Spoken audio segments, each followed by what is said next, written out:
네, 오늘 우리 에베소서 4장 말씀 통해서 우리 하나님 말씀 함께 듣겠습니다.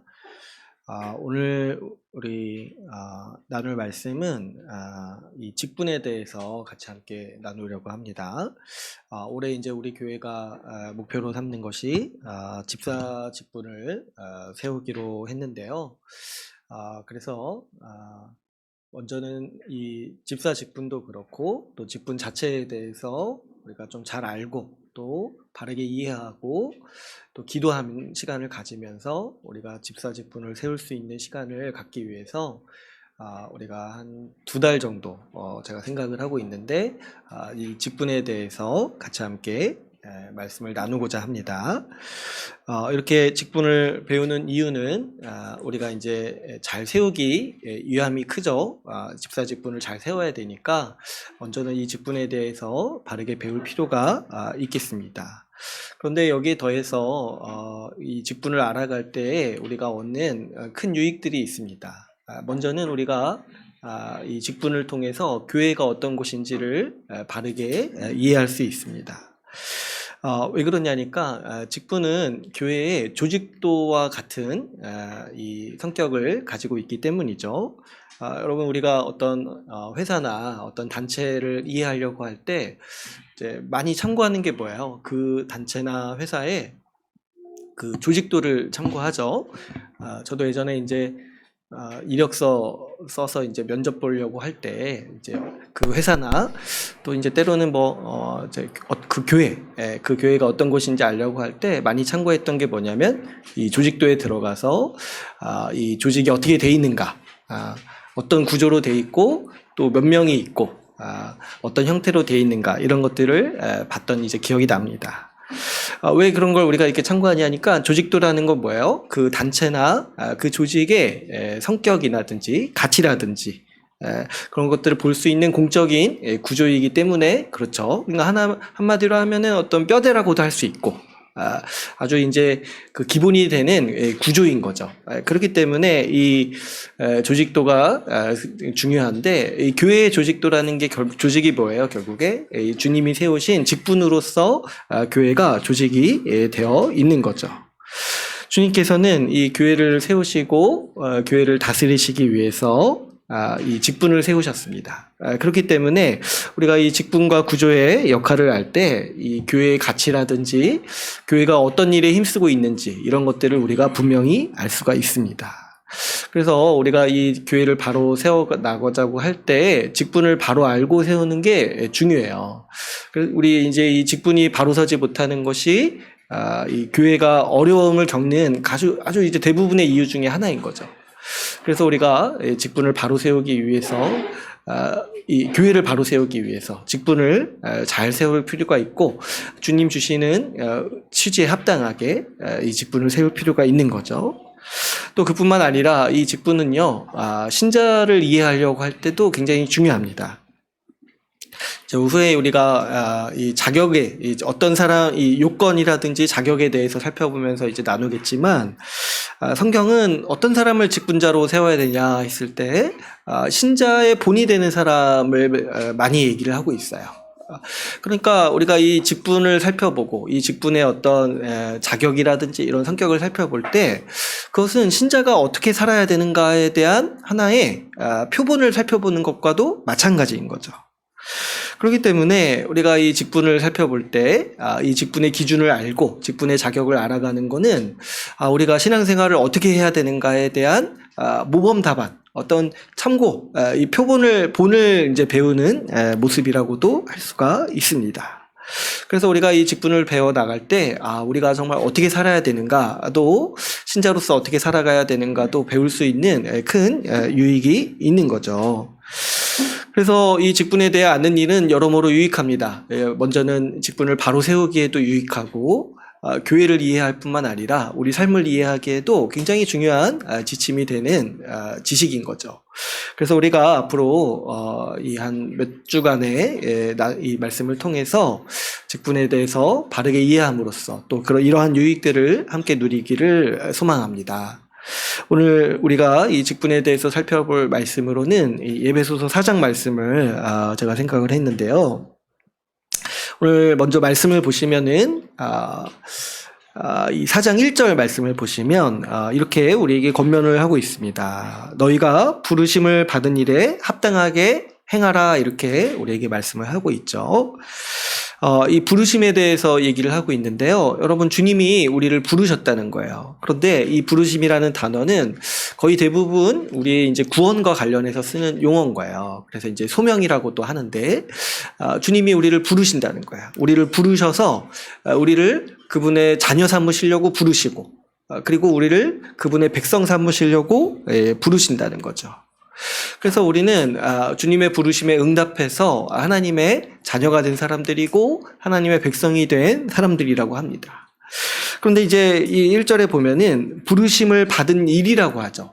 그러니까 우리 주님께서 우리를 부르셔서 우리에게 신자라는 자격도 주시고 하나님 나라 백성이라는 자격도 주시고 자녀된 권세도 주셨는데, 그 부르심에 합당한 그 존재로 부르신 다음에 우리에게 그 부르심에 합당한 일을 주셨다는 거예요. 그리고 그 일을 충실하게 하라고 우리에게 오늘 권면하고 있습니다. 그렇다면 그 일이 무엇인가 했을 때 4장 3절에 나오는 거죠.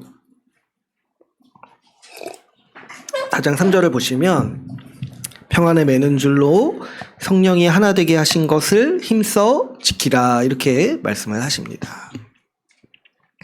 여기서 이제 우리가 에베소서 이제 앞에 부분을 예전에 나눴는데 기억하시겠지만 우리 여기서 이제 하나 되게 하신 것, 성령이 하나 되게 하신 것은 교회를 가리키는 표현이죠. 그러니까 예수님은 우리를 한 명 한 명 이렇게 구원하시고 부르실 때 예수님과 연합하도록 하셨어요. 그래서 예수님의 몸으로 만드셨고 예수님의 몸이신 교회에 소속되도록 하신 거죠. 그래서 이제 신약 성경은 이런 것들을 거의 이제 같이 쓰는 거예요. 내가 예수님이 우리를 구원하셨다. 예수님이 우리를 연합하게 하셨다. 예수님이 우리를 교회에 부르셨다. 교회가 되게 하셨다. 이런 식의 표현들을 우리가 함께 쓸 수가 있는 거죠. 그래서 교회를 뭐라고 부르냐니까 그리스도의 몸이라고도 부르고 한 몸이라고 그래서 부르는 거예요. 그리스도가 한 분이시니까. 그래서 오늘 말씀에서도 보면은 한 몸 된 것을 힘써 지켜라, 이렇게 말씀하고 하나님이 한 분이시다, 이런 얘기를 이제 반복해서 얘기를 하는 거죠. 그러니까 우리 주님께서 우리를 교회로 부르셨고 우리를 한 몸 된 공동체로 만드셨다는 거예요. 그랬을 때 여기서 우리에게 권면하는 바가 뭡니까? 우리 한 명 한 명을 부르신 그 교회, 그 교회를 위해서 힘써 지켜라. 그 교회를 세우고 교회를 지키기 위해서 살라라고 우리에게 권면하고 있는 것이죠. 이게 우리를 부르심 받은 일에 합당하게 살라라는 말씀입니다. 우리를 교회로 부르셨으니까 그 교회로 부르신 일에 합당하게 행하라. 그래서 이 교회를 지키고 교회를 위해서 그 인생을 살아라라고 우리에게 권면하고 계시는 거죠. 특별히 여기 3절 말씀에서 하나 되시게 하신 것을 힘써 지켜라 했을 때 여기서 이제 힘써서 지키라고 했잖아요. 그냥 지키라도 아니고 힘써 지키라. 이렇게 이제 표현하는 거는 굉장히 강조하는 표현이라고 했죠. 그래서 가장 우선적으로, 가장 중요하게 여기면서 살라는 거예요. 그러니까 좀 풀어서 얘기하면은 우리 모든 사람을 하나님께서 교회로 부르셨는데, 우리 모든 신자를 교회로 부르셨는데 그 교회를 위해서 가장 최우선을 다해서 그 교회를 위해서 사는 것을 인생의 목적으로, 가장 중요한 목적으로 삼으라고 우리에게 오늘 이 에베소서 4장 말씀을 통해서 권면하고 있는 거죠. 그래서 여러분, 이게 이제 우리 삶의 신자의 질서라고도 볼 수가 있어요. 우리 삶의 가장 우선순위는 뭐냐니까 하나님을 영화롭게 하는 거예요. 하나님을 영화롭게 하는 거. 하나님께 영광을 돌리고 주를 위해서 살아가는 게 우리 삶의 제일 목적이에요. 우리 신자 삶에. 근데 그것이 구체적으로 어떻게 사는 거냐니까 바로 우리에게 주어진 그 교회를 위해서, 그 지역교회를 위해서, 그 교회를 위해서 살고 교회를 세우기 위해서 자신의 삶을 목적으로 삼아서 이렇게 살아가라고 우리를 그렇게 부르신 거예요. 만일 여러분 우리가 예수님을 믿는다고 하면서 교회와 상관없이 살아가고 또 이제 교회에 소속돼 있긴 하지만은 어떤 이 교회를 세우고 교회를 위해서 사는 것을 우선순위로 여기지 않고 뭐 이렇게 뭐 우선순위에서 막 10번째 정도로 이렇게 여기면서 이렇게 살아간다라면은 그거는 사실 이제 굉장히 무질서한 신앙생활인 거예요. 그 인생에 반드시 혼란이 있을 수밖에 없어요. 주님이 정하신 신자의 삶의 질서를 따르지 않는 거기 때문에 그 삶에서의 신앙생활이라는 거는 큰 혼란을 겪을 수밖에 없는 것이죠. 왜냐하면 예수님이 여기서 분명히 말씀하시는 게 뭐예요? 이 우리 인생의 가장 큰 목적을 교회를 지키는 일에, 교회를 세우는 일에 이렇게 살라라고 말씀하셨는데 그걸 무시하고 내가 다른 더 중요한 것들을 하다 보면은 반드시 그런 이제 혼란이 있는 거죠. 그래서 우리는 이 말씀을 통해서 분명히 이해할 수 있는 거는 우리 신자에게 있어서 가장 큰 인생의 목적이 뭐냐니까 결국에 주님이 하나 되게 하신 이 교회를 지키고 교회를 세우고 교회를 섬기는 삶을 우리가 살아야 되는 것이 우리 삶의 가장 큰 목적이다. 이렇게 우리가 이해를 할 수가 있어요. 그런데 이제 어떤 분들은 제가 이제 목사로서 이런 얘기를 하면은 이런 말들을 좀 오해하는 분들도 있습니다. 뭐 교회를 위해서 살아라.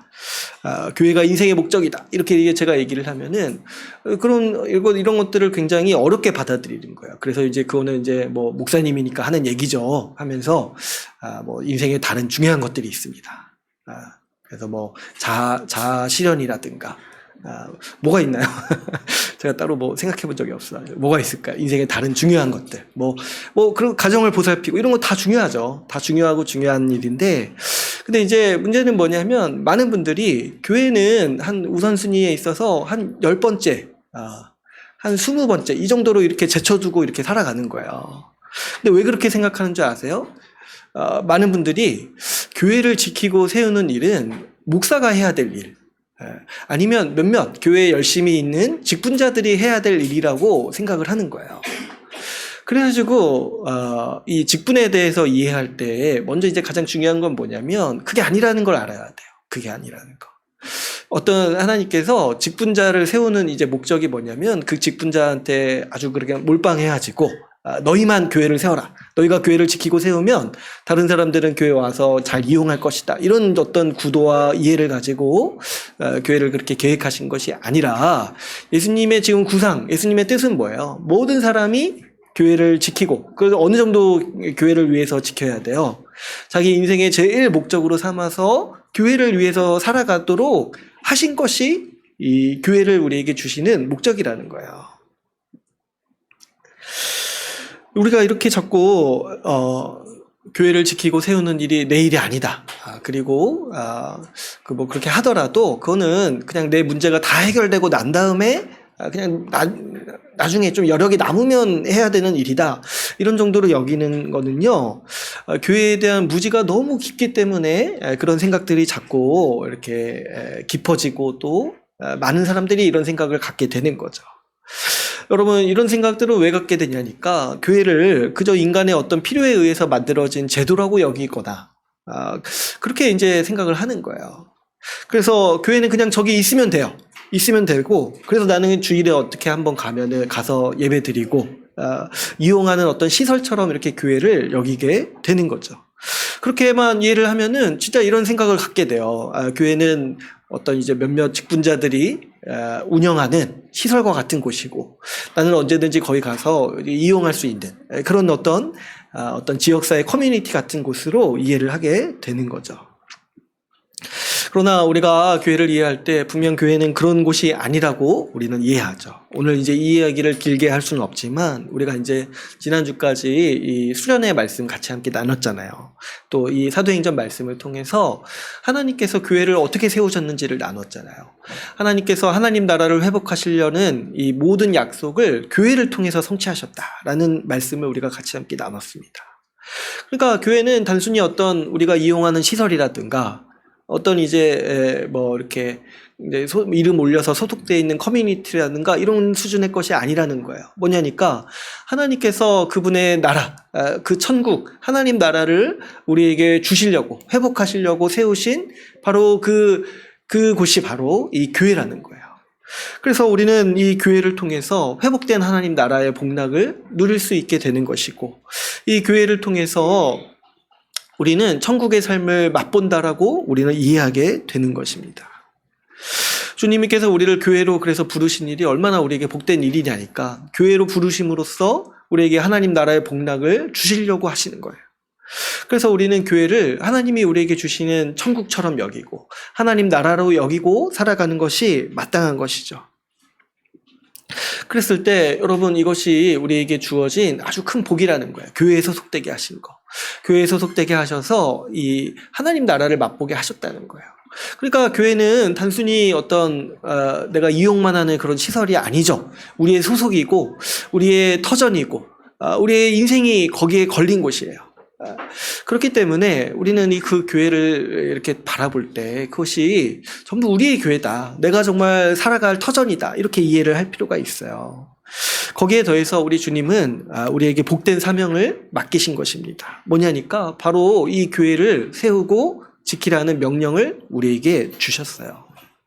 우리에게 하나님 나라를, 복된 하나님 나라를 주셨을 뿐만 아니라 그 하나님 나라를 지키고 그 하나님 나라를 세우고 가꾸어 가라고 우리에게 복된 사명을 맡기신 것이 바로 오늘 우리가 읽은 에베소서 4장의 말씀입니다. 여러분 우리가 성경을 보면은 이와 비슷한 명령을 우리가 창세기에서 볼 수가 있어요. 우리 이제 앞에 본문을 보진 않겠지만은 창세기 말씀에서 하나님께서 세상을 만드시고 어떻게 하십니까? 아담에게 주시죠. 아담에게 주시면서 어떻게 말씀하세요? 생육하고 번성하라. 그 세상을 마음껏 누려라. 이렇게 말씀하세요. 그러면서 한 가지 사명을 주세요. 그게 뭐냐니까 이 땅을, 이 세상을 경작하고 지키라고 사명을 더하십니다. 그랬을 때 여러분 우리가 이것을 어떻게 이해하냐니까 우리 주님이 우리 사람에게 주시는 복된 고귀한 사명이라고 우리가 이해를 합니다. 우리 사람은요 사실 목적이 없으면 우리 사람이 살아갈 때 필요한 거는 인생의 의미를 필요로 해요. 내가 왜 살아가야 되는가, 무엇 때문에 나는 지금 이 땅에 있는가 했을 때 그 인생의 목적이 없으면은 우리 삶이 굉장히 무의미하고 보람이 없는 거예요. 그래서 이제 세상 사람들도 이렇게 노골적으로 말하진 않아도 다 저마다 목적이 있어요. 목적이 있어요. 근데 그 목적이 이제 우리 관점에서 보면은 다 좀 허무한 것들인 거죠. 우리 요한일서 말씀에서 얘기했던 것처럼 인생의 이 육체의 정욕이라든가 인생의 자랑, 안목의 정욕, 이런 것들을 목적으로 삼고 살아가니까 결국에 나중에 허무하다 이런 얘기가 나오는 거예요. 근데 이제 우리 주님께서요, 우리에게 주신 아주 고귀한 사명, 고귀한 목적, 인생의 목적이 뭐냐니까 주님 주신 이 세상을 경작하고 지키고 가꾸는 거라는 거예요. 아담에게 그러한 복된 사명을 우리 주님이 하나님께서 주셨습니다. 그러니까 이것이 얼마나 우리 주님께서 사람을 복되게 여기시는지, 하나님이 만드신 이 세상을 다스리고 지킬 수 있는, 가꾸어 나갈 수 있는 그런 복된 사명을 사람에게 주신 거예요. 그래서 이것이 아주 복된 사명이다 우리가 이해를 하죠. 그런데 이와 동일한 명령을 오늘날 우리에게 주시는 거예요. 우리에게 회복된 하나님 나라로서 이 교회를 주시고 그 교회를 부르신 다음에 우리에게 어떤 사명을 주시는 거예요. 이 교회, 하나님 나라로서 주신 이 교회를 경작하고 지키고 가꾸어 가라, 힘써 지켜라 라는 사명을 우리에게 주신다라고 우리가 이해할 수 있는 것입니다. 그러므로 여러분, 우리 모두가 이렇게 이해를 해야 돼요. 우리 모두가 한 사람도 빠짐없이 교회의 회원이라면은 우리 모두가 교회를 세우고 가꾸고 또 지키고 번성하도록 우리에게 하나님이 그렇게 살라라고 복된 사명을 우리 각 사람에게 다 주셨다는 거예요. 그래서 여러분 우리가 이 특별히 교회의 직분을 이해하려고 할 때 우리는 이 지점에서 시작을 해야 돼요. 여러분 어떤 특정한 사람, 한두 명의 사람, 직분자가 교회를 세우고 교회를 위해서 사는 게 아니에요. 우리 모두가 그 일을 해야 되는 거예요. 우리 모두가 교회를 위해서 사는 것이고 그것을 인생의 제일 목적으로 여기고 교회를 세워나갈 수 있도록 힘써야 하는 것이죠. 그랬을 때 주님께서 이 사명을 우리 모두에게 주셨다라고 아는 것이 중요합니다. 그런데 여러분 우리가 이제 잘 알다시피 이 교회를 세우고 지키는 일이 만만치가 않은 거예요. 뭐냐니까 우리의 연약함이 있어요. 우리의 연약함이 있어서 사실은 우리 이제 대부분의 삶이 그런 거죠. 내 삶도 참 감당하지 못하는 경우가 많아요. 내 문제 때문에 허덕이는 경우도 많고 그래서 막 여력이 없을 때가 너무 많아요. 그래서 내가 지금 뭐 이렇게 교회를 세우는 일에 막 뛰어들기 이전에 당장 나를 도와달라고 말할 수밖에 없는 그런 처지들이 우리한테 많이 있습니다. 또 어떤 거 하냐니까 교회는 전통적으로 외부의 공격을 받아왔어요. 가장 이 사도행전의 그 초기 때부터 핍박도 받았고 미혹도 받았고 이 세상이라는 이 환경, 근데 이 환경이 전혀 이렇게 녹록치가 않은 거죠. 우리가 신앙생활하기 좋은 환경이 아닌 거예요. 그렇기 때문에 이 외부의 공격이나 어려움도 있을 뿐만 아니라 우리 내부적 연약함도 있는 거예요. 그럴 때 만약에 이 사명을 우리가 가지고 수행할 때 우리의 힘만으로 이런 일들을 해야 된다라고 여긴다라면은 이것은 굉장히 힘든 일일 뿐만 아니라 어렵죠. 여러분 생각을 해보면 이 아담이요 가장 탁월한 사람이었는데도 이 일에 실패했잖아요. 그죠? 인류 역사상 가장 탁월한 사람이라고 할 수 있는 그 아담이 이 일에 실패했던 거예요. 그래서 그 범죄함으로써 이 하나님 나라가 후퇴하는 일들이 일어났던 거죠. 근데 지금 우리한테 하나님은 그 사명을 우리한테 맡기시는 거예요. 아담이 실패했던 그 사명, 하나님 나라를 경작하고 지키라는 그 사명을 우리한테 이제 맡기신다는 거예요. 도대체 뭘 믿으시고 뭘 보시고 그렇게 하시냐는 거예요. 우리 같은 사람들한테. 그랬을 때 주님이 우리를 아시기 때문에 그냥 맡기시는 게 아니라는 거예요. 그냥 맡기시지 않고 주님께서 우리가 이 복된 사명을 잘 감당할 수 있도록 뭘 하시냐니까 우리에게 선물을 주신다는 거예요. 그게 오늘 본문 말씀의 7절 말씀입니다. 7절에서 이렇게 말씀을 하고 있죠. 우리 각 사람에게 그리스도의 선물의 분량대로 은혜를 주셨나니 이렇게 말씀을 하고 있습니다. 그러니까 이 선물이 뭐냐니까 우리가 이 사명을 잘 감당할 수 있도록 하나님께서 선물을 주신다는 거예요. 우리 특별히 8절을 한번 보시면 8절을 한번 같이 읽어볼까요? 8절 같이 한번 읽어보겠습니다. 시작. 그러므로 이르기를 그가 위로 올라가실 때 사로잡혔던 자들을 사로잡으시고 사람들에게 선물을 주셨다 하였도다. 아멘. 네, 이 8절 말씀은 시편 68편 18절을 인용한 말씀인데요. 이 시편은 원래 어떤 이제 이 장면을 묘사하고 있는 거냐면 하나님께서 전쟁에 나가셔서 이기신 거예요. 하나님께서. 그래서 전쟁에 나가서 이기셔가지고 이 포로로 사로잡혔던 이스라엘 백성들을 풀어주신 거예요. 그래서 이제 어떻게 돼 있어요? 사로잡혔던 자들을 사로잡으셨다. 그래서 다시 하나님의 소유로 삼으신 거예요. 근데 또 어떻게 하셨어요? 하나님이 전쟁에 나가셔서 이기셨으니까 전쟁에 나가서 이기면은 뭐가 있어요? 전리품들이 있잖아요. 그 전리품들을 어떻게 하시냐니까 이 백성들에게 나눠주신다는 거예요. 그러니까 아주 어마어마한 은혜죠. 포로로 사로잡혔던 자들을, 이 하나님 나라의 백성을 풀어주신 것만 해도 은혜인데, 거기에 더해서 뭐예요? 하나님께서 전쟁에서 이기셨으니까 그 전쟁에서 이기한 승리의 전리품들을 백성들에게 나눠주신다. 그것이 우리 하나님의 이 은혜다. 우리의 왕이시고, 우리를 이기게 하시는 하나님이시다. 우리의 복 주시는 하나님이다. 이렇게 찬양하는 시편이 시편 68편의 말씀인 거예요. 그러니까 이거는 하나님을 왕으로 이제 묘사한 시편이라고 보는 거죠. 우리는 이제 좀 익숙하지는 않지만 고대 세계 왕의 가장 이제 모범적인 모습인 거예요. 뭐냐니까 고대 사람들이 왕을 왜 세웠냐니까 전쟁에서 이기라고 세운 거예요. 근데 전쟁에서 이긴 것이 왜 유익이 돼요? 전쟁에서 이긴 다음에 얻은 전리품들, 땅들, 이런 것들을 그 백성에게 나눠주니까 그 나라를 부강하게 하는 데 있어서 우리 함께 복을 누리는 데 있어서 기쁨이 되잖아요. 그래서 이제 고대 세계에서 왕을 세우고 그 왕이 이제 이 전쟁에서 이긴 것들을 그렇게 축하를 하는 거예요. 왜 축하를 하냐니까 왕이 전리품을 나눠주는 것들이 원래 이제 그 당시에 미덕이기 때문에. 그렇게 했던 거죠. 근데 이제 이스라엘 사람들은 어떻게 생각을 했던 거예요? 하나님이 우리의 왕이시다. 하나님이 우리를 해방시켜 주시고 하나님이 우리에게 전리품들, 선물을 주신다라고 이렇게 여기고 그 하나님을 찬양했던 거죠. 그런데 이제 예배소서를 쓴 이 바울이 이 말씀을 왜 인용하냐니까 이 시편이 결국에 예수 그리스도가 우리에게 하시는 일을 예언하는 시편이다라고 우리에게 지금 가르치고 있는 거예요.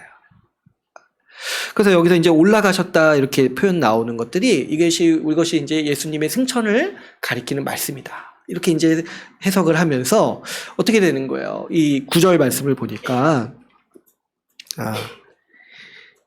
그가 우리를 9절 10절 이렇게 보니까 그가 우리를 해방시키셨다. 사로잡혔던 자들을 사로잡으셨다.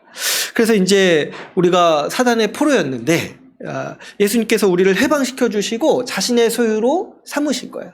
교회로 삼으신 거예요. 사로잡혔던 자들을 사로잡으신 거예요. 원래 사단의 나라에 사로잡혔던 자들이었는데 우리를 이 사단과의 전쟁에서 이기시고 다시 예수님의 소유로 삼으신 거예요. 그런 다음에 어떻게 하시냐니까 우리에게 예수님이 전쟁에서 이기셨으니까 승리의 전리품들을 우리에게 주신다는 거예요. 그래서 예수님이 우리에게 선물을 각 사람에게 주시는데 그 선물이 뭐냐니까 그 선물을 우리가 은사라고 부릅니다. 사실 이 말이 좀 어폐가 있는 게 은사라는 의미가 선물이라는 뜻이거든요. 그래가지고 그냥 이 전체 말씀이 그냥 은사예요. 그러니까 이게 같은 말인데 우리는 이제 선물과 은사를 좀 우리나라 말에서는 표현이 달라지고 사실 이제 선물을 한문으로 표현한 게 은사죠. 그래가지고 이제 어쨌든 여기서 선물을 주신다, 은사를 주신다는 거예요. 이 말 자체가. 이 은사가 그냥 뭐냐니까 예수님의 능력을 우리에게 선물로 주신다는 거예요. 성령을 통해서. 왜 주시냐니까 교회를 지키고 섬기라고 우리에게 주십니다. 그래서 우리가 7절 말씀을 다시 보면은 7절 말씀을 보면 각 사람에게 주신다고 되어 있어요. 각 사람에게. 그러니까 교회에 속한 모든 사람에게 예수님은 선물을 주세요. 은사를 주세요. 근데 그 은사를 왜 주시냐니까 교회를 섬기고 지키라고, 그 예수 그리스도의 성령의 능력으로 교회를 섬기고 지키라고 우리에게 각 사람에게 모든 사람에게 예수님이 은사를 주신다라고 오늘 성경 말씀에서 우리에게 가르치고 있습니다. 그러니까 이것도 우리에게 복이라는 거예요. 우리에게 복된 사명도 주셨을 뿐만 아니라 그 교회를 지키고 감당할 수 있는 그 일을 잘 수행할 수 있도록 하늘의 은사를 주셨다는 거예요. 하늘의 은사. 예수 그리스도의 능력을 주셨다는 거예요. 그래서 그 그리스도의 은사, 그 그리스도의 능력을 통해서 우리가 이 교회를 지키는 사명을 잘 감당하고 그것을 통해서 보람을 누리고 그것을 통해서 유익을 얻도록 좋은 열매를 맺도록 하신 것이 우리 주님의 뜻이라는 거예요. 그런데 그 특정 은사 중에는 오늘 우리가 얘기하고자 하는 이 직분이 있습니다. 직분. 그러니까 이 직분이라는 것이 결국에 교회를 세우는 일과 관련된 거잖아요. 그러니까 주님이 주시는 은사 중에는 어떤 특정한 직분과 관련된 은사가 있는 거예요. 그래서 오늘 본문 말씀에 보면은 은사 얘기를 하다가 이 선물 얘기를 하다가 직분에 대한 말씀으로 나아가고 있는 것을 볼 수가 있습니다. 그래서 오늘 본문의 11절을 보면 어떻게 말을 하고 있어요? 이 11절도 한번 같이 읽어볼까요? 11절 같이 한번 읽어보겠습니다. 시작.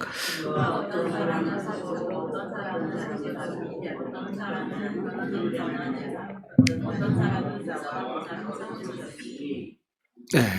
여기서 보니까 은사를 주셨다고도 하지만은 11절에 보니까 또 어떤 사람에게는 직분을 주셨다는 거예요. 그래서 은사와 직분은 원래 그래서 아주 밀접한 연관이 있는 거죠. 이 직무와 관련된 일이기 때문에. 그런데 이 직분에서도 보면은 여기서 이제 사도와 선지자는 이 11절에서 말씀하고 있는 거는 어떤 직에 관련된 얘기잖아요. 그 직분과 관련된 얘기죠. 그런데 앞에 나오는 이제 사도와 선지자 이 직분은, 그리고 복음 전하는 자 이 직분은 이 초대교회 당시에 있었던 어떤 직분이라고 우리가 많이 보게 되고, 그리고 이제 목사와 교사로 삼으셨다 이렇게 했을 때, 이 목사와 교사는 결국에 이 목사를 얘기를 하는 거예요. 가르치는 목사, 말씀을 전하는 목사를 얘기를 하는 거죠. 그래서 이렇게 오늘 본문 말씀에서는 이런 거예요. 이 교회를 세우고 지키라는 사명을 잘 감당하기 위해서 우리 주님께서 은사와 직분을 주시다라고 오늘 본문 말씀에서 우리에게 가르치고 있습니다. 이런 것들을 선물로 우리에게 주신다는 거예요. 그래서 오늘 본문 말씀을 정리하자면, 여러분, 주님은 우리에게 이 하나님 나라로서 교회를 주신 거예요. 그리고 이 교회를 지키라는 복된 사명을 우리에게 주셨습니다. 그리고 이 복된 사명을 잘 감당할 수 있도록 우리에게 성령을 통해서 예수님의 능력을 선물로 주십니다. 은사를 주세요. 그런데 또 어떤 사람에게는 그 은사를 통해서 직분을 주셔가지고 그 직분을 통해서 교회를 지키고 세우는 일에 앞장서도록 하신 것이죠. 그런데 이제 앞에서도 제가 말씀드렸지만 다시 한번 말씀을 드리지만 이 직분자만 교회를 섬기는 게 아니라고 했어요. 그래서 오늘 본문에서도 이 12절을 보면은 이 직분들이 하는 목적이 있어요. 이 직분을 가진 사람들이 그 직무를 잘 수행해야 되는 그 목적이 있어요. 그 뭐냐니까 12절도 한번 읽어볼게요. 같이 한번 읽어보겠습니다. 시작. 이는 성도를 온전하게 하여 봉사의 일을 하게 하며 그리스도의 몸을 세우려 하심이라. 그러니까 이 직분자들이 맡은 사명이 뭐예요? 모든 성도가 온전하게 하는 게 이제 가장 중요하고, 그리고 더 나아가서 어떻게 해요? 봉사의 일을 하게 한다는 거예요. 봉사의 일을 하게 하고, 그 다음에 뭐예요? 그리스도의 몸을 세우려 하신다. 교회를 세우려 한다는 거죠.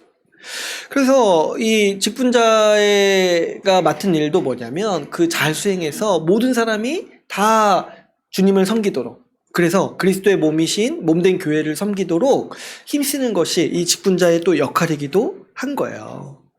그래서 여러분, 그래서 이 직분자는 이 모든 사람이 섬기는데 앞서서 섬김으로써 이 일을 모든 교회가 잘 감당할 수 있도록 그 특별히 예수님이 이 직분으로 삼으신 거라고 우리가 이해를 할 수가 있습니다.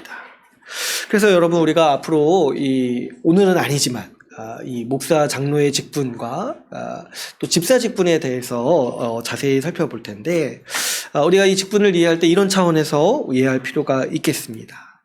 먼저는 이 직분 자체가 주님이 우리가 교회를 더 잘 세우고 지키도록 주시는 선물이라는 거예요. 선물. 그리고 이 직분자가 이 교회를 대표하기도 하고 지도력을 발휘하기도 하지만 본질적으로는 뭐냐니까 먼저 앞장서서 섬기는 사람들이라는 거예요. 그래서 이 앞장서서 섬기는 사람들을 통해서 모든 교회가 다 서로 섬기고 교회를 섬기도록 하려고 하시는 것이 우리 주님의 계획이고 이 교회를 향한 뜻이라는 것을 우리가 이해할 필요가 있겠습니다. 여러분, 이렇게 앞장서서 섬기는 사람들을 이 교회에 보내주시는 것이 얼마나 큰 하나님의 은혜입니까? 이 직분자들의 돌봄과 섬김을 통해서 우리가 우리 주님의 다스림과 복락을 누릴 수가 있는 것이죠. 그렇기 때문에 여러분, 우리는 먼저 이 직분을 생각을 할 때 이 직분을 하나님의 선물이다 생각할 필요가 있겠어요. 하나님께서 직분을 세우시고 그 직분을 맡기시는 사람들을 이렇게 부르셔가지고 세우시는 일은요, 주님이 우리에게 오늘날에도 변함없이 주시는 복인 것입니다. 여러분, 이 직분이 없었다라면은요, 교회는 큰 혼란에 빠졌을 거예요. 직분이 없었다라면. 주님이 특별히 이 직분을 세우셔서 말씀을 감당하는 사람과 섬김을 감당하는 집사 이렇게 딱 세우셔가지고 교회가 이 건강하게 서 있을 수 있도록 지키신 이 가장 강력한 수단 중에 하나가 뭐냐면 바로 이 직분을 세우신 거예요. 또 여러분, 한 가지 생각 더 해볼게. 이 직분을 감당할 만한 사람을 또 부르시지 않았다라면, 주님이 이렇게 세우시지 않았다라면 어떻게 또 지금까지 교회가 유지되어 올 수 있었겠습니까? 그래서 우리가 이 직분을 생각할 때, 이 직분은 먼저 1차적으로는 주님이 우리 교회에 주신 아주 귀한 선물이다 라고 우리가 생각할 필요가 있겠어요. 우리가 이거를 먼저 생각해야 되는 이유는 오늘날뿐만 아니라 좀 오랫동안 교회에서 이 직분에 대해서 오해하는 면들이 종종 있기 때문에 그렇습니다.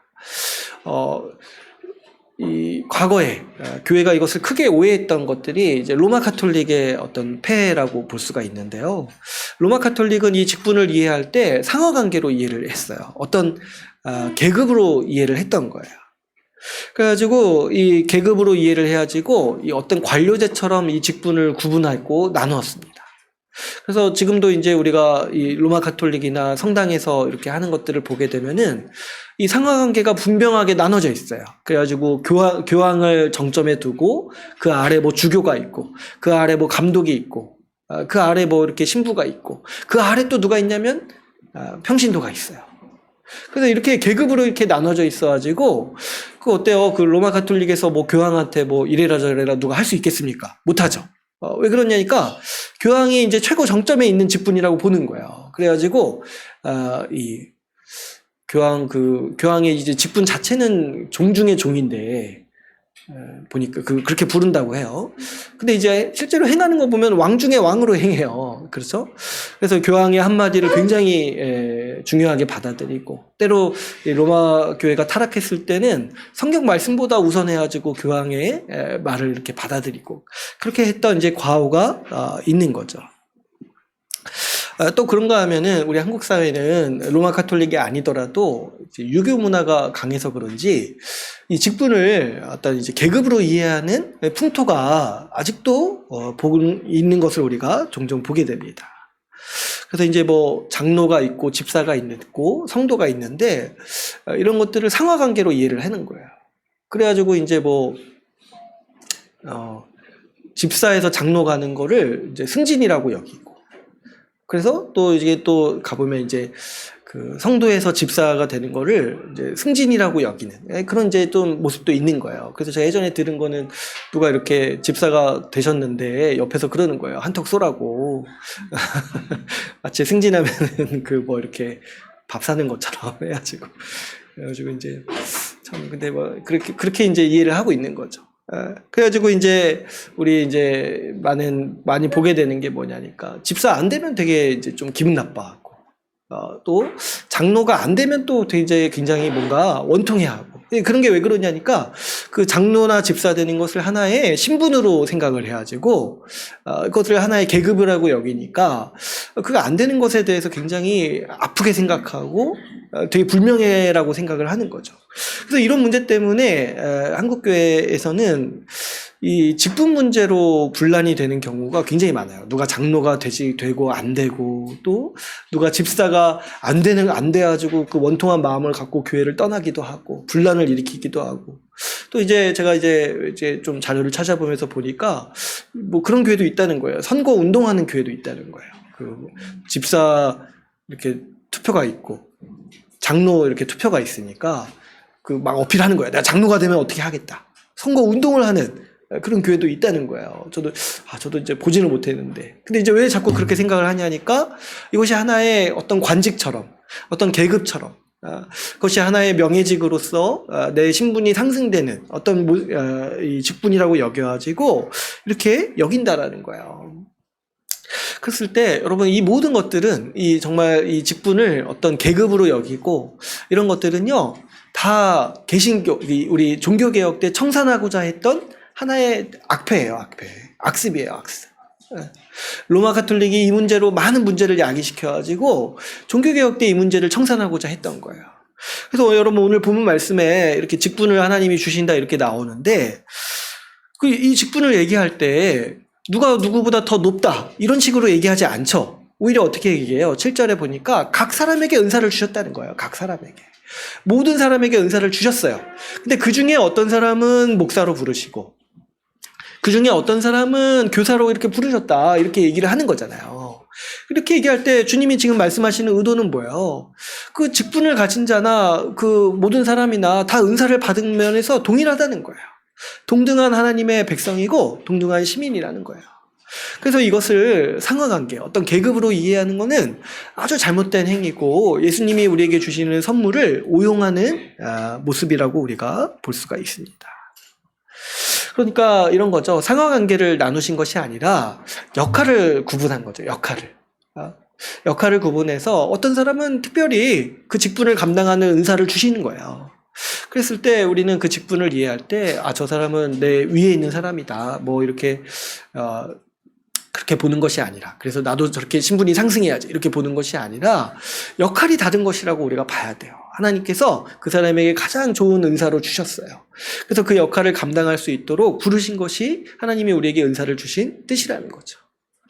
그런데 이렇게 또 한편으로 극단적으로 이 은사나 직분을 계급으로 이해해가지고 이거 가지고 분란을 만들어내는 흐름이 하나가 있는가 하면은, 이거에 대한 반대급부가 또 하나가 있어요. 그게 뭐냐니까, 직분이 필요 없다라고 여기는 사람들도 오늘날 있다는 거예요. 이제 왜 그러냐니까 이 직분 때문에 사람들이 막 싸워요. 교회 안에서 막 분란을 일으켜요.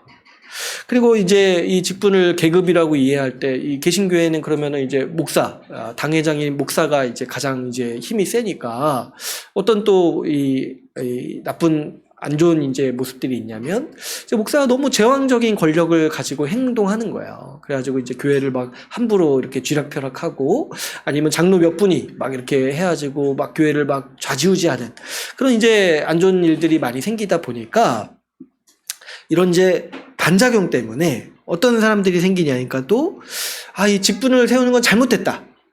이 직분 때문에 교회 안에 이 아주 잘못된 권위주의가 자리 잡고, 이것 때문에 교회에 온갖 악습과 문제들이 발생한다 여기는 분들이 많이 생기는 거죠. 그래가지고 지금 오늘날 보면은 정말 이 반대급부가 굉장히 거셉니다. 굉장히 거세가지고, 이 직분을 없애려고 하는 교회도 있어요. 직분을 없애려고 하는 게. 그래가지고 그냥 우리 다 그냥 성도인 거예요. 근데 이 말 자체는 또 맞죠. 우리 다 성도인 거예요. 우리 다 성도여가지고 이렇게 막 직분 세우지 말자고 이렇게 하는 거예요. 직분 세우지 말고. 근데 이제 그게 좀 약간 어폐가 있는 게 직분을 안 세워도 이렇게 역할을 맡을 사람은 또 필요해가지고 어떻게 이렇게 세워요. 그래가지고 보니까 이름만 바꾸는 거예요. 이름만. 그러니까 하는 일은 집사인데 뭐 팀장 이렇게 이름 바꾸는 거예요. 실제로 팀장이라고 하지 않겠지만 뭡니까 구역장 이렇게 부르거나 뭐 이렇게 하여튼 해야죠. 이름만 좀 바꿔가지고 실제로는 직분의 어떤 사명을 있는 건데 그 이름을 바꿔가지고 이렇게 바꾸는 거예요. 그래서 목사라고 안 부르고 이렇게 다르게 부르고 또 아예 그런 교회도 있어요. 우리는 목사를 세우지 않는 교회다. 평신도들의 교회다. 이런 교회도 이렇게 있는 것을 보게 됩니다. 또 이제 한 가지 또 재밌다기보다는 좀 이제 제가 굉장히 흥미롭게 본 것 중에 하나가 어떤 교회는 이 직분을 그냥 호칭으로 바꿨어요. 호칭으로. 이게 뭐냐니까, 이게 하도 사람들이, 이 집사 되고 안 되고, 이거 가지고 이제 분란을 일으키고 또 서운해하고, 이것 때문에 갈등이 있으니까, 그냥 그 교회 등록하고 회원이 되면 모든 사람이 그냥 집사인 거예요. 근데 왜 그렇게 하냐니까, 이게 왜 제가 흥미롭다고 하면은, 이게 우리 한국 사회에 아주, 또 중요한 또 화두기도 한데 뭐냐면 우리 한국 사회는 호칭 문화가 있어요. 호칭 문화가. 그래서 이제 저도 많이 체감하는 것 중에 하나가 뭐냐면 우리 한국 사람들은 이름을 부르면은 예의가 없다고 생각을 해요. 이름을 부르면. 그죠? 영어권엔 그런 게 없잖아요. 이름 불러도 되잖아요. 이렇게 부르는 호칭들이 다 있잖아요. 영어권에 특히 존댓말 이런 거 없으니까. 그러니까, 근데 이제 한국 문화는 존댓말이 있고, 그래서 이름을 이렇게 부르는 것을 굉장히 뭔가 예의가 없다고 여기고, 하대하고, 반말을 쓴다라고 여기는 거예요. 그래서 이제 우리 한국 문화는 호칭이 이제 발달을 했는데, 이 호칭을 부르는 게 딱히 이렇게 마땅치 않은 게 있는 거예요. 마땅치 않은 게. 그래서 어떻게 불러야 되냐는 거예요. 어떻게.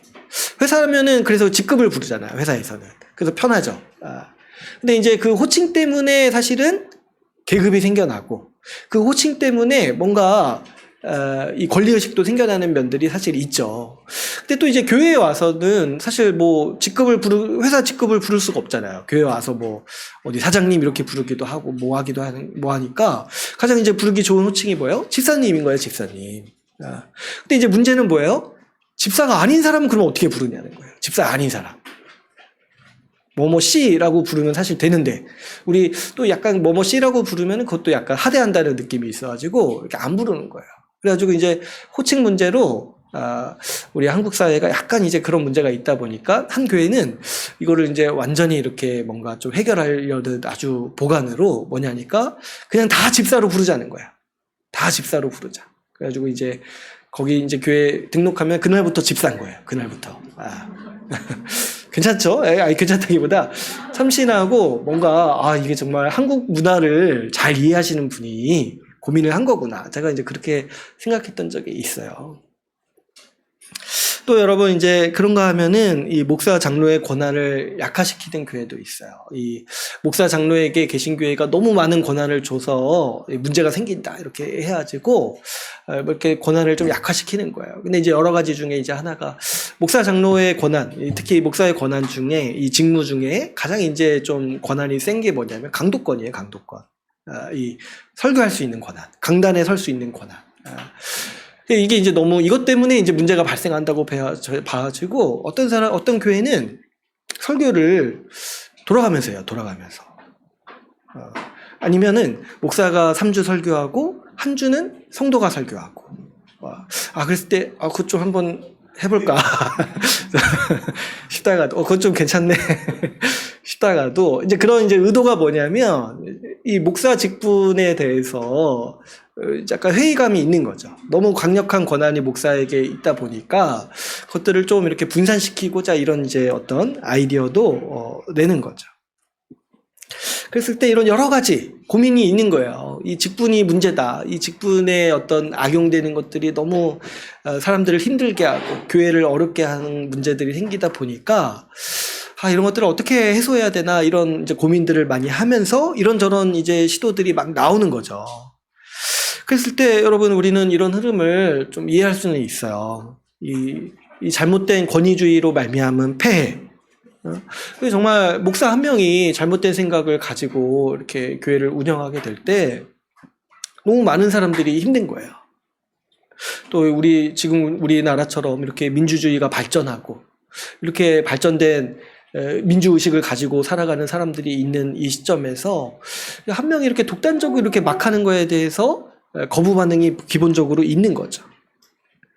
그랬을 때 우리가 충분히 이런 이제 어떤 시도들이 있는 것들, 이런저런 좀 고민들이 있는 것들을 너무 이렇게 막 이렇게 잘못됐다 이렇게 말하기보다는 충분히 이해할 수 있어요. 저도 그런 논의들이 있으면은 귀담아 들어요. 혹시 제가 목사로서 잘못하고 있는 것들이 없는가 이런 것들을 귀담아 들어요. 그런데 여러분 우리가 이제 한 가지 오류에 빠지지 말아야 되는 게 있어요. 뭐냐니까 그렇다고 해서 직분 자체가 잘못된 게 아니라는 거예요. 직분을 맡은 사람들이 이제 잘못하고 뭔가 부작용이 있고 악용이 되고 이렇다고 해야지고 한 가지 오류가 뭐냐면 아예 이 직분 자체가 문제다 이렇게 달려가는 거는요 또 다른 극단적인 악행이라는 거예요. 그죠? 제가 이 법질서나 이런 질서에 대해서 얘기할 때도 몇 번 말씀드린 적 있죠. 뭐가 이렇게 잘못돼서 잘못 사용돼서 부작용이 나타날 수 있어요. 의도치 못한 어떤 예상치 못한 안 좋은 효과가 있을 수 있어요. 그러나 그렇다고 해서 그 전체를 막 악하다고 매도하는 거는 또 다른 악이라는 거예요. 또 다른 악이라는 거예요. 그렇죠. 여러분, 우리가 약을 쓸 때도 그 약을 쓸 때 항상 그 약사한테 상의하고 의사한테 상의해야 되는 이유가 뭐예요? 모든 약에는 다 부작용이 있잖아요. 근데 그 부작용 때문에 그 약 전체가 악하다. 그 약 전체가 필요 없다. 라고 말하는 거는 우리가 보기에 어떤 거예요? 어리석다고 부르잖아요. 어리석다. 그러니까 마찬가지의 함정이 여기에도 있는 거예요. 직분으로 인해서 어떤 이제 목사나 어떤 집사나 장로가 잘못해가지고 교회가 정말 큰 어려움을 겪었어요. 그러면 그거 가지고 이제 우리가 좀 아파하고 고민할 수 있는데 그렇다고 이제 여기서 더 나아가지고 이 직분이 있는 것 자체가 문제다. 이 직분 자체가 문제다. 이렇게 나가는 거는 또 다른 악을 행하는 일이라는 걸 우리가 분명히 알 필요가 있습니다. 왜 그러냐니까 이 직분은 사람이 만든 게 아니라는 거야.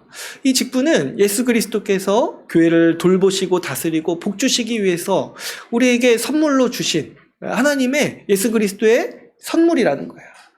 그런데 이 예수 그리스도의 선물을 우리가 함부로 그렇게 막 평가하고 폄훼하고 직분이 자체가 잘못됐다 이렇게 말하는 거는 도대체 어느 교회 너 도대체 누구냐는 거야. 그렇게 말할 수가 없다라는 거야.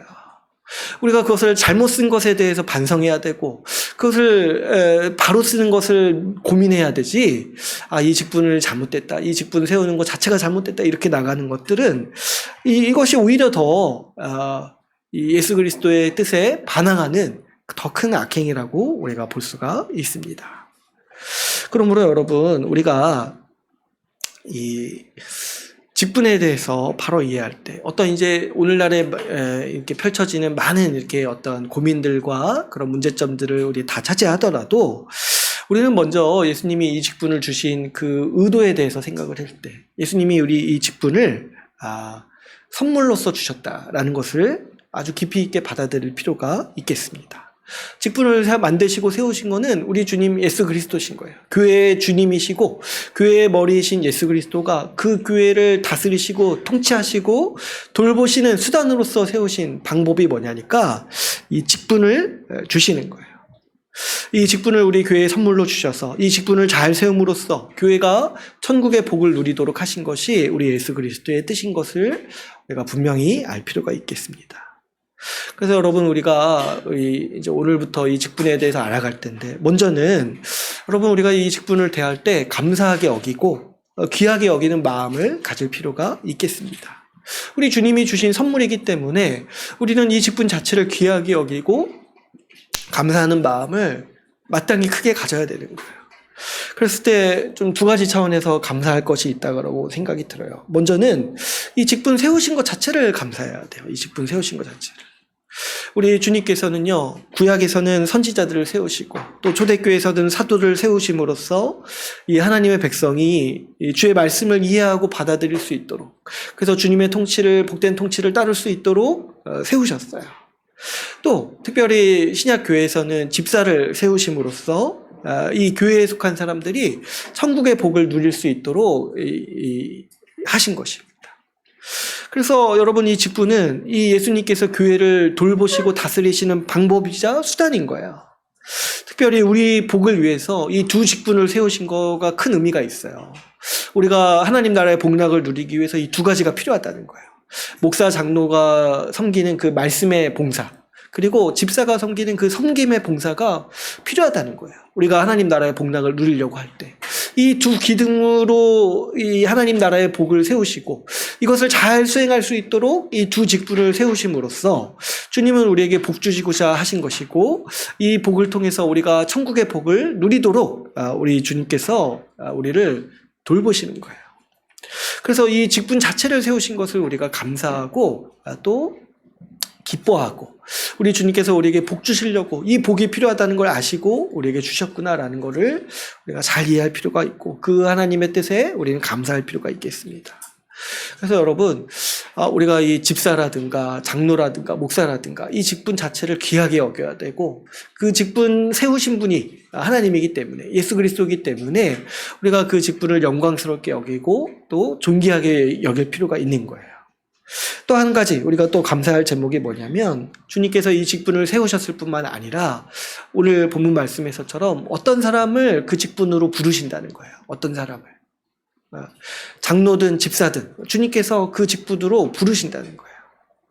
이 직분을 세우셨을 뿐만 아니라 그 직분을 맡을 사람도 하나님께서 예수님께서 세우신다는 거예요.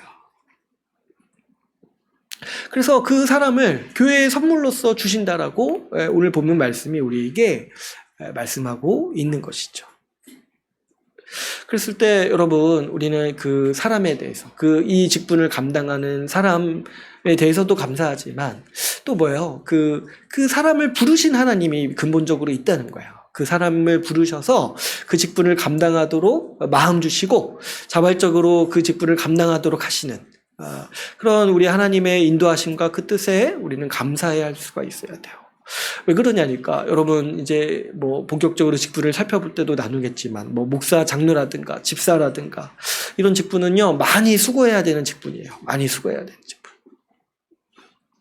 그래서 이제 말씀에서도 보면은 디모데전서 말씀에서도 보면은 사람이 장로 직분을 사모하는 거는 선한 일이라고 했어요. 왜냐니까 그 당시 이제 하려는 사람이 적었기 때문에 누가 내가 장로로서 사명을 감당하겠다 이런 마음을 갖게 되는 것들이요 선하다는 거예요. 선하다는 거예요. 왜 이 직분을 감당하려는 사람이 적냐면은 굉장히 힘든 직무이기 때문에 그래요. 특별히 이제 초기에 교회도 보면은 핍박이 있잖아요. 근데 이제 여러분 교회를 핍박하려고 할 때 누구를 가장 먼저 핍박하기 좋겠습니까? 교회를 대표로 하는 장로, 목사 장로를 핍박하고 그 사람만 이렇게 꺾으면 교회는 다 무너지게 돼 있는 거잖아요. 그러니까 사실 이 장로로서, 교회 목사로서 이렇게 하고자 하는 마음은 정말 핍박을 감수하려는 그런 이제 마음이었던 거죠.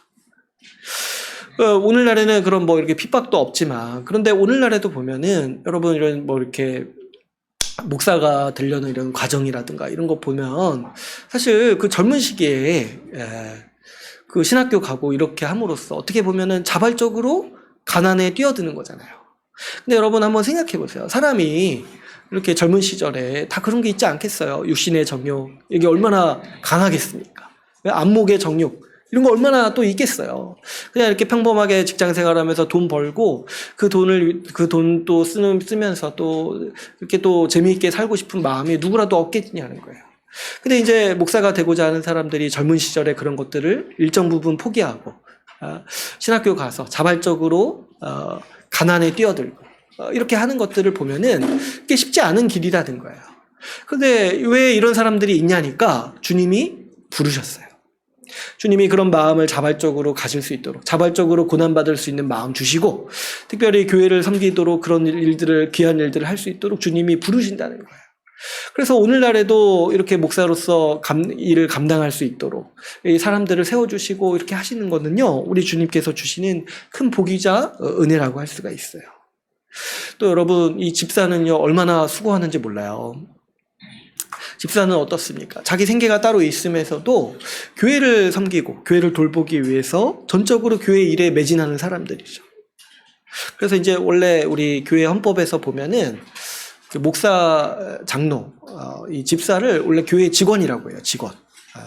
근데 이제 일반적으로는 잘 안 쓰죠. 좀 오해할까 봐 해가지고.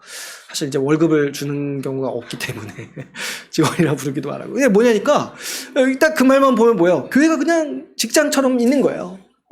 교회를 자신의 일로 여기고 자신의 사명으로 여기고 딱 그 일에 이제 매진하면서 살아가는 거죠. 근데 이제 집사는 어때요? 보면 보통 이제 사례를 받지 않잖아요. 물론 이제 특수한 경우 받기도 하지만은 보통은 이제 사례를 받지 않고 이 투잡처럼 이 교회의 일을 감당하는 거예요.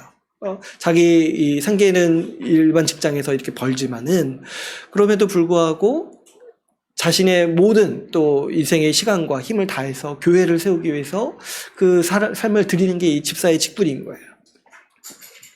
왜 그렇게 그 일을 하냐니까 이 형제 자매를 섬기려는 일념으로 그 일을 감당하기 위해서 그렇게 한다라는 거예요. 그랬을 때 이 집사 직분을 맡으려고 하는 마음이 있다는 것 자체가 얼마나 귀하고 하나님께서 그렇게 부르시는 것 자체가 얼마나 교회를 위해서 그런 사람들을 세우시냐는 거예요. 그래서 우리는 그 사람에 대해서도 참 감사한 마음이 있지만은 또 근본적으로는 이런 사람들을 그 시기마다 때때로 부르시고 또 그런 사람을 교회에 세워주실 수 있도록 주님께서 이렇게 역사하시는 모든 일들이 우리 주님이 우리에게 주시는 큰 복이라고 생각을 하고 우리는 감사할 수 있어야겠습니다. 그래서 우리 교회가 지금 이제 그래도 세워진 지 8년 이렇게 돼가는데 지금 이제 집사 직분을 세울 수 있게 되는 것이 얼마나 복되고 감사한 일인지 또 보려니까 또 하려는 사람도 있는 것 같고 또 우리도 세울 뜻이 있으니까 이것이 다 하나님으로부터 왔고 하나님께서 우리에게 주시는 복이라고 우리가 생각을 해야겠어요. 그랬을 때 여러분 혹시 이제 우리가 이제 그동안 가졌던 어떤 직분에 대한 어떤 선입견이라든가 부정적인 생각이 있다라면은 이번에 우리 교회가 이 집사 직분을 세우는 일을 계기로 해서 좀 다 내려놓고 좀 말씀을 통해서 처음부터 이렇게 우리가 잘 배웠으면 좋겠습니다. 먼저는 좀 이렇게 좀 뭔가 부정적인 마음 또 이런 것들이 있다라면은 우리가 좀 내려놨으면 좋겠어요. 우리가 이제 어떤 권위에 대해서 굉장히 부정적으로 여기는 그런 시대에 있다 보니까 어떤 목사 장로의 권위라든가 집사의 권위라든가 이런 것들을 굉장히 얕잡아 보는 경향이 우리 가운데 있을 수 있습니다. 혹시 여러분 이제 내가 노골적으로 그런 마음이 막 표현되거나 그러지는 않더라도 좀 우리 마음을 돌아봤을 때 좀 이렇게 얕잡아 보는 마음이 있다라면 별거 아니라고 생각하는 마음이 있다라면은 우리가 오늘 이 말씀을 통해서 그런 마음들을 버리고 새롭게 마음을 가졌으면 좋겠어요. 여러분 이렇게 보면은 이 세상에 우리가 보면은 사실 목사 너무 많아요. 너무 많고 집사도 굉장히 많아요. 그러다 보니까 우리가 가지는 인상 중에 하나가 뭐냐면 아무나 되지 이런 생각이 있는 거예요. 아무나 되지. 네. 그래서 누가 뭐 집사라고 하면은 그게 막 존경스러운 마음이 생긴다기보다는 그냥 뭐 그렇구나 뭐 그냥 그저 그렇구나 하고 교회 생활 하나 보구나 이런 식으로 이제 넘어가는 경우가 많은 거죠. 또 어떤 사람은 이제 또 부족한 모습이 보이니까 우리가 그런 또 그거에 이렇게 딱 꽂혀가지고 뭐 목사가 별거냐, 뭐 집사가 별거냐, 이런 식의 어떤 선입견을 우리가 가지고 살아갈 수도 있습니다. 그러나 여러분, 우리는 그런 것들을 다 떠나서 먼저는 말씀이 우리 주님께서 이 직분을 교회에 선물로 주셨음을 기억해야 됩니다.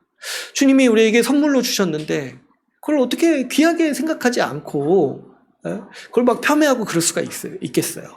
주님이 우리에게 주신 선물이라고 생각을 할 때 우리는 그것을 귀하게 여기고 정말 그것을 간직하고 정말 아끼려고 하지 않겠어요?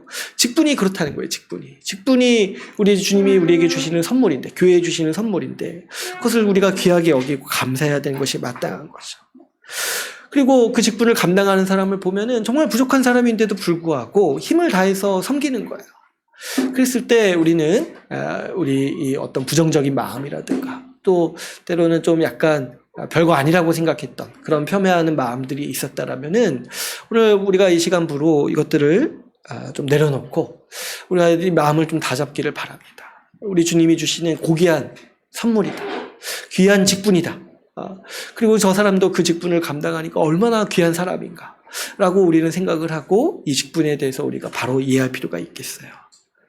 또 한 가지 마지막으로 우리가 하나님이 주신 이 선물로서 이 직분을 이렇게 생각을 할 때 어떻게 대하는 것이 바로 대하는 태도냐니까 우리는 이 직분을 사모해야 돼요. 직분을 사모해야 돼요. 특별히 이제 뭐 목사 장로는 이제 우리가 디모데전서에서 이렇게 살펴보면은 은사와도 밀접하게 관련이 있어요. 은사와. 그래서 이제 약간은 좀 특수할 수 있어요. 그 은사가 가진 사람이 이 목사 장로로 이렇게 세워지는 것으로 교회가 이제 인정을 하기 때문에. 그러나 그럼에도 그런 은사가 있는 사람이라면은 그 직분을 소망하는 것이 선한 일이라고 우리가 생각을 해야 돼요. 선한 일이다. 그래서 이제 말씀을 잘 이해하고 가르치는 일에 은사가 있다 했을 때 목사로서 부르심 받은 것을 한 번은 생각을 해야 된다. 장로로서 부르심 받은 것을 생각을 해야 된다는 거예요. 그래서 뭐 이렇게 여러분 뭐 좀 내 자녀가 나중에 목사 되고 싶다 하실 때 너무 그렇게 싫어하거나 너무 그렇게 만류하거나 그렇게 하지 마시고. 근데 이제 곰곰이 고민을 해야 되죠. 정말 은사가 있는가. 그랬을 때 이제 없다면은 아주 강하게 만류를 하는 것이 교회를 위해서 맞죠. 그러나 그냥 좀 객관적으로 봤을 때 잘할 것 같다 했을 때 너무 그렇게 크게 부정적으로 할 필요가 없다는 거예요. 그렇게 하는 것 자체가 뭐예요? 은사를 선물로 안 받아들이는 거잖아요. 직분을 선물로 안 받아들이는 거잖아요. 하나님이 우리 교회를 위해서 주셨는데 우리 만약에 자녀나 이렇게 한 사람이 그 일을 하려고 했을 때 그것을 귀하게 여기고 그것이 정말 영광스러운 일이라고 그런 태도로 받아들여야지 마땅한 거 아니겠습니까? 또 이제 목사 장로는 이제 특정한 은사가 관련이 있지만 집사는 사실 은사라기보다는 정말 이 집사를 묘사하는 모습을 보면은 성도 중에 성도인 거예요. 성도 중에 성도. 성도의 본이 되는 자. 그래서 이 집사 직분 자체가 섬기는 직분이기 때문에 이 집사 직분은 모든 성도가 사모해야 되는 것이 마땅합니다. 그래서 집사처럼 내가 이 신앙이 성숙해야 된다라는 것을 목표로 삼고 이 집사의 직분을 사모할 필요가 있어요. 또 이 집사 직분은 뭐 이렇게 누가 이렇게 그냥 세우는 것이 아니라 특별히 우리 지체들, 우리 사랑하는 지체들과 우리 회원들이 투표로 선출되는 거기 때문에 또 우리 신자의 인정을 받는 직분인 거잖아요. 그러니까 얼마나 이게 영광스러운 일입니까? 그렇기 때문에 우리는 이 집사의 직무를 잘 감당할 수 있는 자가 되도록 자신을 이렇게 훈련하는 것이 중요해요. 내가 이렇게 신자로서 살아갈 때 우리 이제 요한일서 말씀을 보면서도 신자로서 자라가야 된다고 했잖아요. 근데 그 자라가는 이 모습이 뭐냐니까 집사가 그것을 구체적으로 표방하고 있는 거예요. 어떤 신자가 완전 성숙한 신자냐 했을 때 집사의 기준을 보면은 우리가 볼 수가 있는 것이죠. 그럴 때 여러분 우리가 이 집사 직분을 사모해야 돼요. 하나님이 주신 선물로서 알고 또 하나님이 우리 교회를 위해서 특별히 앞장서서 섬기라고 주시는 명예로운 직분이라는 것을 우리가 알므로써 우리가 이 집사 직분으로서 세워지는 것들을 소망하고 또 그런 일이 됐을 때 그것을 기뻐하고 그것을 주님의 부르심으로 여기면서 우리가 그 집사 직분을 대해야 하는 것이 마땅합니다. 그래서 우리가 이 직분을 하나님이 주신 선물로 받아들이고 영광스럽게 여기고 사모하면서 우리가 앞으로 이 직분에 대해서 더 깊이 있게 알아가기를 바랍니다. 이제 오늘 말씀을 맺겠습니다. 오늘은 우리 에베소서 4장 말씀을 이 직분의 관점에서 말씀을 살펴봤습니다. 오늘날의 이 직분에 대한 오해와 선입견이 많이 있습니다. 그럼에도 불구하고 하나님의 말씀은 직분이 교회를 세우기 위해 주신 예수님의 선물이라고 가르치고 있습니다. 그렇기 때문에 여러분, 우리가 주님이 주신 선물로서 이 직분을 감사합시다. 직분을 세우시고 직분자들을 부르시는 우리 주님께 감사합시다. 우리도 그래서 이 직분을 영광스럽게 생각하고 소망하는 한편으로는 이 직분 맡은 사람을 또 존경하고 또 존귀하게 여기는 마음과 태도를 가집시다. 여러분, 주님께서 이 직분을 통해서 교회가 천국의 복락을 누리도록 하셨습니다. 우리 교회가 앞으로 이 직분을 잘 세워나가서 이 더 충만한 하나님 나라의 복을 누리는 우리 주의 나라 교회가 되기를 간절히 소망합니다. 오늘 말씀을 마치고 같이 기도하는 시간 갖도록 하겠습니다.